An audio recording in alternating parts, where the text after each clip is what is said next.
Halo Fitness Mania, bersama saya Coach Halim Jiang. Kali ini kita akan membahas tentang push-ups. You think you know push-ups? Belum tentu ya. Kita berdiskusi tentang push-ups. Mengapa? Karena ini adalah gerakan yang sangat basic, manfaatnya banyak, tetapi sayangnya banyak yang salah melakukan, masih salah dalam arti risiko cederanya masih tinggi, manfaatnya masih rendah. Ya, jadi kita akan coba bahas hari ini supaya mendapat pemahaman yang lebih baik dan bagaimana berolahraga dengan push up yang efektif dan aman. Nah, hal pertama adalah mengetahui otot-otot apa saja yang sebenarnya menguat atau dilatih saat kita melakukan push ups. Bisa dilihat di sini ya, ada bahu, ada dada, ada lengan, terutama bagian triceps ya, lengan belakang. Kemudian juga ada serratus anterior. Serratus itu bagian mana? Nah, serratus itu bagian yang ada di sini ya, yang di bawah otot dada. Kemudian juga ada perut ya, perut juga, dan juga pinggul. Jadi hampir boleh dibilang push up itu adalah semacam dynamic plank. Nah, plank yang dynamic. Kita melakukan gerak di atas, tapi pada saat yang sama posisinya seperti plank. Nah, lalu posisi siku sekarang ya, posisi siku baiknya di mana? Ini adalah contoh posisi siku yang tidak dianjurkan karena memiliki risiko yang cukup tinggi, yaitu di saat kita membawa siku kita terlalu lebar. Kebanyakan dari kita kalau nggak kuat, biasanya memang mau melebarkan siku untuk mendapatkan leverage dorongan. Tapi itu tidak dianjurkan. Karena apa? Melakukan push up tidak semata-mata hanya dari titik A ke titik B ya, tapi kita perlu melakukannya dengan nyaman juga. Apa yang terjadi waktu siku kita naikkan dan kita lebarkan jauh? Biasanya malah justru akan menyakiti bagian persendian bahu ya, dan ada otot-otot kecil di sana yang namanya rotator cuff ya. Salah satunya adalah di sini supraspinatus ya, yang memang akan mengalami impingement atau kena cubit karena bagian dia ada di atas dan akan tercubit gara-gara siku kita terlalu tinggi. Itu yang ingin kita coba hindari untuk membuat risiko cedera lebih rendah, kenyamanan lebih tinggi, dan efektivitasnya juga meningkat. Nextnya adalah tentu kita ke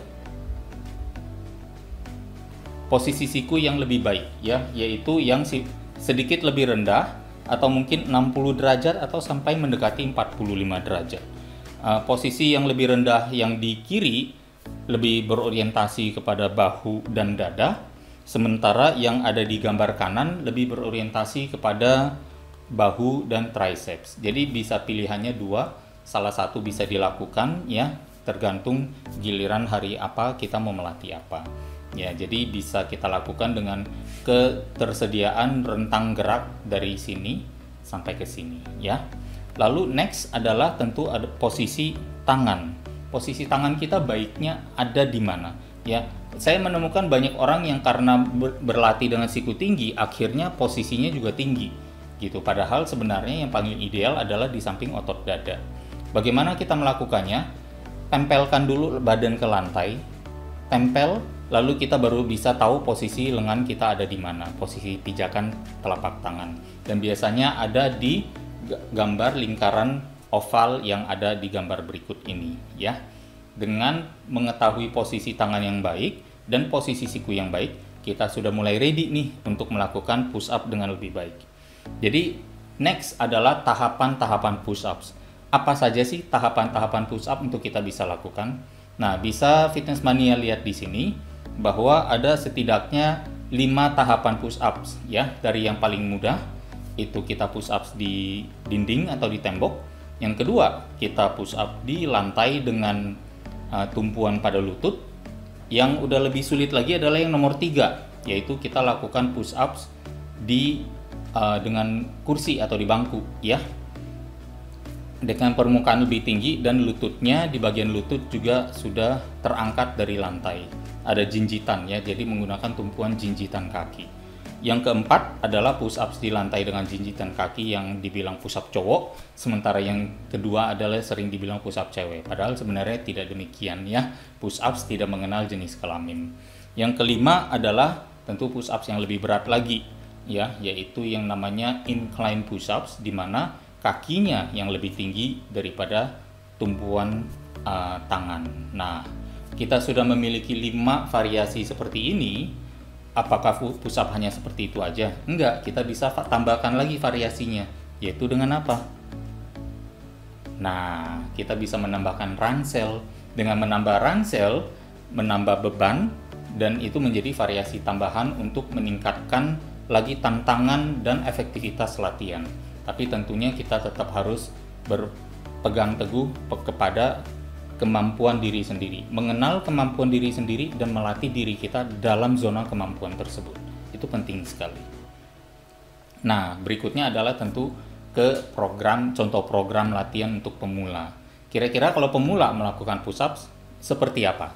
Nah, yang pertama adalah pilih level push-ups yang sesuai atau yang tepat dengan level kekuatanmu. Kemudian yang kedua, lakukan semampunya. Misalnya kalau hanya mampu 5 kali atau 3 kali, lakukan demikian aja, nggak apa-apa. Kemudian kita istirahat, beri istirahat sampai 2 menit ya. Lalu kita ulangi misalnya pola di atas sampai 5 menit, 5 kali, berarti 5 set sebenarnya. Nah, ini akan membantu kita untuk pertama, goal kita sebagai pemula sebenarnya bukan untuk mencari hitungan bertambah dulu. Kita sebagai pemula dulunya jarang olahraga, tiba-tiba sekarang sering olahraga, itu udah bagus gitu. Jadi nggak perlu fix dengan goal-goal tertentu. Goalnya sebagai pemula menambah frekuensi belajar konsisten berolahraga. Setiap 2 hari ada olahraga, ya udah jauh lebih bagus. Itu sudah merupakan jalur transformasi fisik yang sudah sangat mendapat acungan jempol ya. Jadi jangan khawatir dengan aduh saya masih cepat-cepat turun lingkar pinggang, turunin kilo di berat badan dan lain sebagainya. Gak harus melihat ke sana dulu. Selama kita konsisten, belajar konsisten dan melakukan dengan tepat, nanti hasil akan mengikuti kemanapun kita pergi ya. Nah, sekarang untuk intermediate, kira-kira tantangannya mau seperti apa? Ceritanya nih, Fitness Mania sudah berolahraga 2-3 minggu atau bahkan 2-3 bulan gitu ya. Perlu tantangan push up yang lebih tinggi. Nah, berarti pilih level push up yang lebih tepat juga sesuai kekuatan. Lakukan gerakan secara slow motion sekarang semampunya. Katakan mungkin 10 kali, 12 kali. Ya, slow motion berarti hal ini memberikan kita jarak tempuh yang sama melakukan push ups tapi dengan lebih lambat. Dengan melakukan push up lebih lambat akan menantang otot kita berada dalam tekanan untuk waktu yang lebih lama.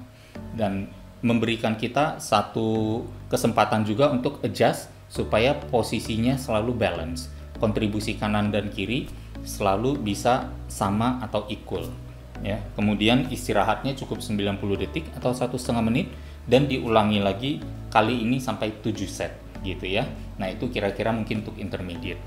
Dan kalau untuk advance seperti apa? Nah, ada yang mungkin ditantang nih. Saya udah push up nih sampai udah aduh bosen banget, saya udah bisa push up sekali jalan 40 kali, 50 kali, udah terlalu ringan buat saya.